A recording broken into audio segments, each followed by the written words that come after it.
back once again to another episode of Pretty Petty the Podcast. I'm your pretty but sometimes petty host, Tito Alvin. And in this podcast, pag-uusapan natin ng mga trending issues, hottest topics, and everything pretty and petty. If it's your first time here, please consider subscribing to our YouTube channel by clicking on the subscribe button and then click nyo yung notification bell para notified ka for new episodes. Kung sa Spotify ka naman nakikinig, you can follow our podcast in Spotify by going back to the main page and then click nyo yung follow button. If you have the time as well, please follow our social media pages in Facebook, Instagram, and in TikTok by going to the link you see at the bottom of the screen or punta lang kayo sa linktr.ee/prettypettythepodcast. Ngayon, alam ko na madami sa atin ang nadidismaya on how the government manage things, no? How the government handle its affairs. Madalas sinasabi natin na dapat ganito ginawa ng gobyerno, dapat ganyan ang ginawa ng gobyerno. Ano ba yan? Lagi na lang mali, hindi na natuto ang gobyerno, di ba? One way or another, natanong nyo na yan sa sarili nyo. Tama? Ako, nasabi ko na rin yan countless times. And coming with a corporate background myself, may mga proseso akong na-experience during my corporate stint na alam kong nagwo-work. And feeling ko, kapag in-apply itong mga prosesong to sa gobyerno, feeling ko mag-work din. Feeling ko lang naman na magbe-benefit ang gobyerno natin if i-apply nila yung mga ganitong klaseng proseso na available naman sa mga corporate businesses and offices. So for this episode, ano-ano ba yung mga bagay sa isang normal office scenario or isang proseso sa isang corporate business ang pwedeng i-apply ng government? Okay. Sige.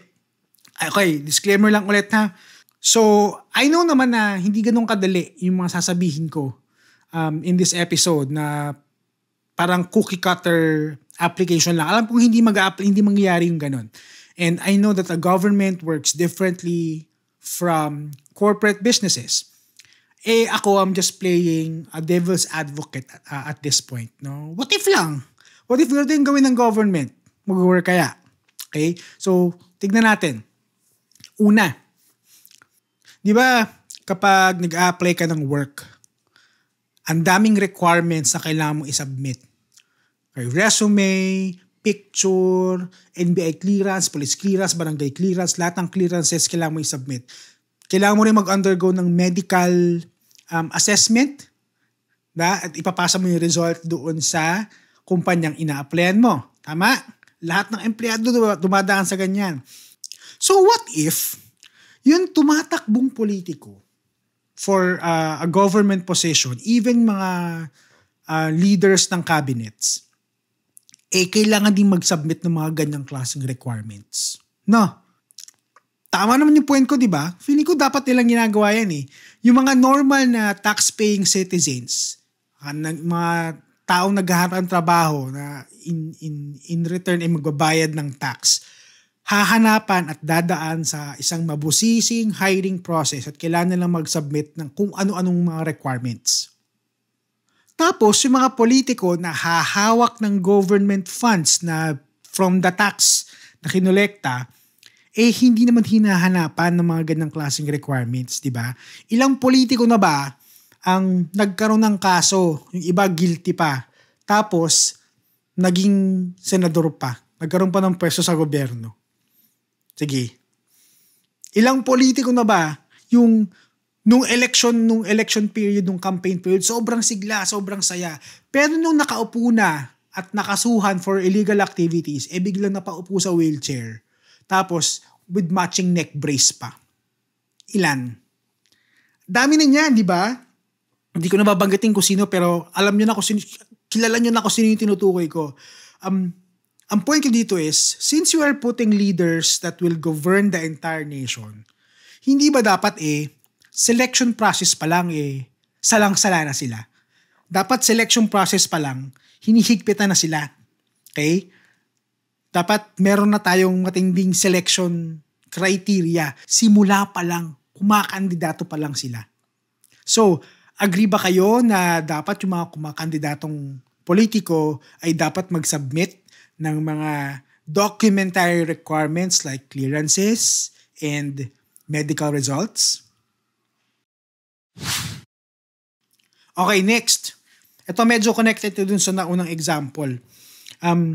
Di ba kung mag-a-apply ka na isang specialist sa isang field, kailangan meron kang supplementary educational background or at least stable background about that field. Tama? For example, kung nag-a-apply kang doktor sa isang ospital, dapat certified ka maging doktor. Okay, nakagraduate ka ng medicine, meron kang experience sa mga hospital, no? Bago ka tanggapin as a bona fide doctor sa ibang hospital. Correct? Same din naman yan sa ibang mga professions like lawyers, architects, engineers. Dapat meron kang substantial knowledge about the field bago mo applyan.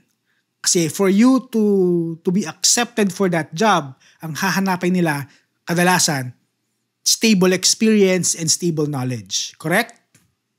So what if yung mga kumakandidato, dapat meron din silang credentials that will prove that they are fit for the job. Diba? Dapat kapag may kandidatong tumatakbo tapos wala namang credentials, ligwakin na simulan pa lang, wag nang paanuhin. Wag nang patakbuhin kasi pampagulo lang sila eh. Sa totoo lang, di ba? Ngayon, sabihin ng iba na hindi naman sure yon kasi iboboto pa rin naman ng mga tao. So, posibleng wala siyang credentials pero kung hindi siya iboboto, di okay lang. Pero hindi kasi dapat sa mismong listahan pa lang ng mga iboboto mo, dapat lahat yun qualified na. Para walang tapon. Gets mo? Dapat to begin with, yung listahan ng mga iboboto mo, high quality na, kumbaga. Diba nga, isang senador dyan, lamon na lamon sa session ng mga senador. Kasi alam natin, hindi naman talaga siya equipped maging senador. Pero dahil maraming nabudol, nandun siya sa Senado, nagkakalat siya. Leave her lover, boys. So pagdating dyan, agree ba kayo na dapat simula pa lang ng eleksyon sinasala na ng COMELEC ang mga kumakandidato at hindi pinapayagan yung mga walang sapat na education or sapat na experience sa posisyon na ina-applyan nila? Susunod! Charot. Okay, ito hindi ko sure kung nangyayari to sa government ha. Pero di ba sa isang company, lalo na kung marami kayong mga branches, marami kayong departments, usually at least once a year, nagkikita-kita yung mga leaders niyan. The leaders, mga managers, supervisors ng bawat branch, bawat department, nagmi-meet yan sa isang location. Tapos, nagme-meeting niya kung ano yung mga achievements nila, kung ano yung mga bagay na nag-work sa kanila. Parang team building activity. Iba tawag yan summit, mga summit. So usually sa mga summit na ganyan, pinag-uusapan yung mga achievements sa mga departments, ano yung naging problema nila, how they overcame those struggles. Kumbaga meron silang time to share what they know sa other departments and other branches. And ang maganda rito sa mga summit na ganito, usually, ito yung perfect time to share your best practices. Kung ano yung nag-work sa'yo, sa department mo or sa branch mo, pwede mong i-share sa iba para matry nila. Gigets ba yung scenario? So what if, meron din ganito sa government, okay, at least on the LGU level. Again, hindi ko sure kung meron na bang ganito o wala, pero feeling ko kasi wala. Baka it will be beneficial for LGUs to share best practices to other cities. Kung ano ba yung mga processes na nag-work dito, baka pwede nyong i-apply dyan sa syudad nyo, sa city nyo. So magkita tayo, mag-meet tayo on a summit, mayor summit, ganyan. Tapos mag-share tayo ng mga best practices. Para iba-ibang lugar, hindi na pag-iiwanan. Para ibang lugar, hindi na iinggit sa Pasig. Charot. Sana all. Marami kasi ako nakikitang comments sa social media na, uy, inggit naman kami sa Pasig, sana ganyan din sa amin. Yung mga ganyang klaseng comments. Di ba nga, gustong hiramin ng ibang tao si Mayor Vico para ayusin yung city nila. So, kung merong ganitong klaseng sharing of best practices, edi sana walang city na naiinggit sa ibang syudad. Pero feeling ko kasi may malaki ang factor ng pride dito eh. Pride ng mga LGU leaders. Siyempre, ayaw naman nila magmukha silang weak in front of other mayors na hihingi sila ng tulong, quote-unquote, sa isang successful na mayor, di ba? So, siguro kailangan na rin ibaba ang pride, di ba? Tignan mo kung ano yung nag-work sa ibang syudad. Mag-ayos yung pamamalakad nila sa ganito. I-apply ko rin sa akin. Di ba? Kasi, by the end of the day, you are delivering service to your constituents. Hindi naman para sa sarili mo. So, kung sa tingin mo magbe-benefit yung ganitong klaseng project na ginagawa sa ibang city, edi gawin mo rin sa city mo. Di ba? So, agree ba kayo na dapat merong periodic sharing of best practices ang mga LGUs para ma-improve ang mga respective cities nila? Okay, sunod natin. Sa isang company, at least for a corporate company, no, bago ka magpatupad ng bagong proseso or project, dadaan muna yan sa isang masusing feasibility study. Kaya pag-aaralan muna yan from start to finish, kung feasible ba siya, kung doable, kumbaga. Tapos yung mga mag-iisip ng mga projects na yan, usually, yung mga leaders, certified yan. Certified yan sa Six Sigma, may knowledge about project management, alam yung TQM at Kaizen methodology, yung mga ganyang klaseng mga certifications. Okay? Bakit kanyo? Bakit sila certified? Kasi implementing a project involves the use of company resources. That includes money, that includes manpower, that includes time. So dapat yung mga project na pinopropose mo yields results for improvement while using the company resources effectively. Kasi kung gagastos ka na sobrang laki pero ang result ito lang, 'di ba? Hindi siya feasible, hindi siya doable. So yung mga tao nag-iisip ng mga projects na to, dadaan pa yan ng mga certification para mas equip sila mag-isip at mag-manage ng isang project. What if, baka lang naman, yung mga government projects natin mag-undergo ng same treatments. Again, posible namang ginagawa na to, no? Pero kasi honestly, hindi mo maiiwasang isipin na yung mga project na nilalabas ng gobyerno, madalas band-aid solution lang. Hindi pinag-isipan, di ba? Ilang road improvement projects na ba yung sinimulan, tapos in the middle of construction, tinigil kasi wala na palang budget. Tapos nakabinbin na, nakatambak na yung butas-butas na kalsada doon. Diba?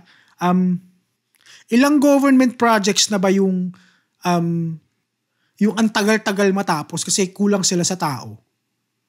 Wala palang taong gagawa. Or hindi alam kung kanino ibibigay yung contract. Yung mga ganyang klaseng bagay. Medyo madami na. Feeling ko. So ang nangyayari, ginagamit yung government funds nang hindi pinag-iisipan. Yung mga resulta, short term, hindi pang long term.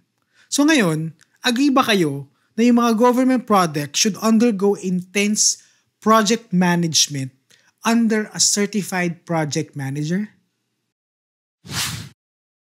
Okay, eto last na to. Sisimplihan ko na lang. Attendance. Attendance. Diba, kapag employee ka ng isang company, importante ang attendance. Day 1 pa lang ng employment mo, ituturo na sa'yo ang attendance sa kumpanya. Hindi ka pwedeng absent ng absent, hindi ka pwedeng laging late, okay? Hindi ka pwedeng mag-vacation leave ng sobrang tagal, yung want to sawa.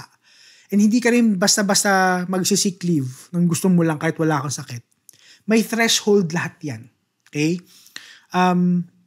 Yung mga absences mo, may limit yan. Kasi kapag sumobra ka na dun sa limit, you will face an inquiry at work. Tatanungin ka na ng manager mo, ba't ang dami mong absent? Ngayon, kung marami kang absent at habitual yung pagiging absent mo at habitual yung attendance issues mo, possible kang masuspend, possible kang matanggal sa trabaho. Tama ako? Lahat ng employees ganyan, di ba? Kaya kahit nga bumabagyo, kahit traffic, dededmahin mo yan lahat, makapasok lang. Kasi ayaw mong mag-absent. Kasi nakakatakot na mawalan ka ng trabaho kasi absent ka ng absent. True? Okay. What if we hold the same accountability pagdating sa attendance sa mga government officials and government employees? Diba? Dati nga may isang senador. Ang daming absent sa session ng Senado. Sikat na sikat siya kasi ang dami niyang absent. Kasi mas pinili niya makipagsuntukan. Charot. Ang pagkakalam ko, wala naman naging sanction sa kanya kahit marami siyang absent. Diba? Sinuweldohan siya ng taong bayan, pero wala naman siyang ginawa. Wala siyang naiambag. So, hindi ba dapat turuan ng leksyon yung mga senador, congressman, government employees, na palaging may attendance issues? Ngayon, sa mga government offices, ilang beses nyo na ba na-experience yung ang tagal nyong pumila, ang tagal nyo naghihintay, kasi yung window na kung saan kayo nakapila ay sarado pa. Either yung tatao dun sa window na yon wala pa kasi late, or wala pa kasi nag-extend ng lunch. Sige, ilang beses na. Pero ano nangyayari? Deadma lang, di ba? Parang wala lang. Kasi from their point of view, tayo ang may kailangan sa kanila. So, maghintay tayo kung kailan sila available. Which is wrong. Di ba? Hindi tama yun. So ngayon, agree ba kayo na dapat bigyan ng sanctions ang mga government employees and government officials na may attendance issues, meaning laging late or laging absent? Okay, sige, pwede na yan. Ulitin ko guys, ito ay mga hypothetical scenarios lang naman. Posibleng ginagawa na to, posibleng hindi. Okay, posibleng tama ako, posibleng mali. Ang point ko lang naman dito is, yung mga bagay na to, nag-work sa corporate setting. Tried and tested methods na yan. Hindi lang ng isang kumpanya, ng dalawang kumpanya, 3 kumpanya. Marami pa. Nag-iiba-iba lang ang tawag, pero yung treatment, it's the same. Kaya kung papansin mo, di ba, yung mga proseso sa mga private companies, maayos. Maayos ang proseso sa mga private companies, mga private corporations, kasi meron silang mga ganitong klaseng rules, meron silang mga ganitong guidelines and processes. So feeling ko, walang mawawala kung i-apply ito ng gobyerno, yung mga corporate processes na to ay i-apply ng gobyerno sa ginagawa nila everyday. Feeling ko, it will do them more good than harm. Try lang. Baka mag-work. Alright, so kung nagustuhan mo ang episode na ito, please give us a like, give us a share, and don't forget to subscribe to our YouTube channel. Click nyo yung notification bell para notified kayo for new episodes.